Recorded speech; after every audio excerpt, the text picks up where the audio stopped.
বউ ব্যবসায়ী ধানমন্ডি 32 ভাঙার জন্য তুমি টাকা দিচ্ছ, অনুদান দিচ্ছ। হ্যাঁ, মানুষের মসজিদ মাদ্রাসায় অনুদান দেয়, তুমি দিচ্ছ ধানমন্ডি 32 ভাঙার জন্য। ঠিক আছে, অন্যদিকে তোমরা দুইজন মিলা স্লোগান দিছ, একটা একটা লিক ধর, ধরে ধরে জবাই কর। হ্যাঁ, তাও ঠিক আছে, ধন্যবাদ, এগিয়ে যাও। আমরা তো এটাই চাই, কারণ মাত্র কিছুদিন আগে, কয়েক মাস আগে বোকা জোনায় থাকে, হে নাকি বোকা। তো হে মাননীয় প্রধানমন্ত্রী শেখ হাসিনাকে নিয়ে একটা কথা বলছিল, পরে ক্ষমা টমা চাইছে, কান্নাকাটি করছে, অনেক জয় বাংলা সৈনিকেরা তাকে ক্ষমা করে দিছে। কিন্তু আমি বলছি না, এগুলো হচ্ছে কালসাপ, এগুলো স্তমল মারবে।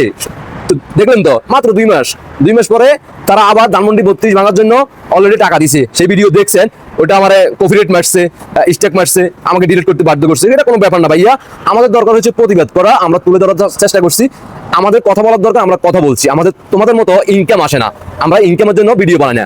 আমরা 71 সৈনিক হিসেবে, বঙ্গবন্ধু আদর্শ সৈনিক হিসেবে ধানমন্ডিকে ধারণ করি বলে আমরা কথা বলি রাজাকারদের বিপক্ষে। আর তোমাদের দুই রাজাকারদের খাঁটি রাজাকার, সেটা আমরা এই গত 4-5 দিনে বুঝতে পারছি। ক্লিয়ার, আশা করি বুঝতে পারছো। সময় আসলে ধানমন্ডি 32 ভাঙার যে অর্থ তুমি ব্যয় করছো, সেটার থেকেও 10 গুণ 100 গুণ, কয়েক হাজার কোটি টাকা গুণ তোমাকে দুইজনকে ইনকলাব আবু সাইদ হাদি করে দিবে জয় বাংলা সৈনিকরা। একটু অপেক্ষা করো। আবার আমি ওই ভিডিওতে বলছি, তোমাদের যে বউ ব্যবসায়ী যারা আছে তোমাদের সাথে আর কি, তাদের এই সঙ্গীগুলো হবে রাতের ফাঁকি, মানে হচ্ছে তোমার মা, তোমার বোন, তোমার বউ, এদের দৃষ্টি আকর্ষণ করে বলছি আর কি। তো এখন কত হচ্ছে ভাইয়া, আবার 2 দিন পরে থেকে আবার ওই আয়সা বললো না, ভাইয়া জয় বাংলা সৈনিকেরা আপনারা আমাদেরকে ভুল বুঝেন না, আমরা না বুঝে আমরা ভিডিও বানাই ফেলছি। হ্যাঁ, এটা সবসময় তোমরা ভুল করবা, ক্ষমা চাইবে, এটা কোনো ব্যাপার না। জয় বাংলা সৈনিকেরা কিছু আছে এখনো আবেগে, যে হ্যাঁ একটা মানুষের ভুল করছে, তাদেরকে ক্ষমা করে দাও। কিন্তু আমি বারবারে বলি, রাজাকার মানে রাজাকার, একবার চিনলে বোঝা যায়। কারণ তারা 5 আগস্টে জুলাই আন্দোলনের সময় তারা সর্বোচ্চ ভূমিকা পালন করছে। মাননীয় প্রধানমন্ত্রী শেখ হাসিনা বঙ্গবন্ধু স্যাটেলাইট মহাকাশে পাঠানোর কারণে, ডিজিটাল বাংলাদেশ হওয়ার কারণে এই টোকাই ফোলাবাইন কিছু টাকা পয়সা কামাই করছে, বাড়ি গাড়ি করছে, ব্যবসা বাণিজ্য বানাইছে। কিন্তু যখন টাকা ব্যাংকে জমা হয়ে গেছে অনেক, তখন শেখ হাসিনার বিরুদ্ধে কথা বলা শুরু করছে। কিন্তু তারা ওই যে দৈনিক যে কাজ করে মানুষের কামলা দেয় রাস্তাঘাটে, এই কাজ করার মতো তাদের যোগ্যতা ছিল না। না আছে পড়াশোনা, না আছে মানে শরীরের শক্তি। সব মিলে কথা হচ্ছে, আবু সাইদ হওয়ার জন্য প্রস্তুত থাকো। বেমানি অনেক করছো, তারপর মনে করছি যে দীর্ঘ 1-1.5 বছর দেশের পরিস্থিতি নিয়ে তোমরা নিচ্ছকে দেখতেছো, এবং কি তাদের মুখ থেকে শুনতেছো তারা নিজেরাই পরিকল্পিতভাবে দেশ ধ্বংস করতেছে।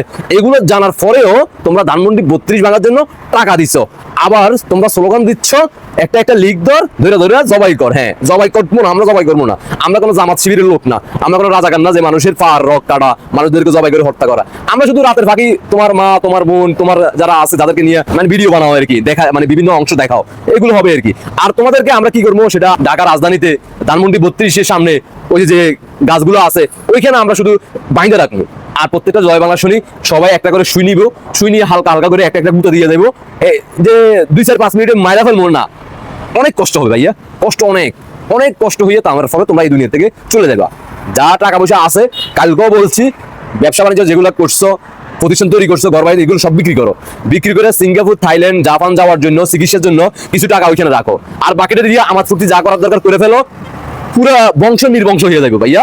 একটু অপেক্ষা করো শোনা।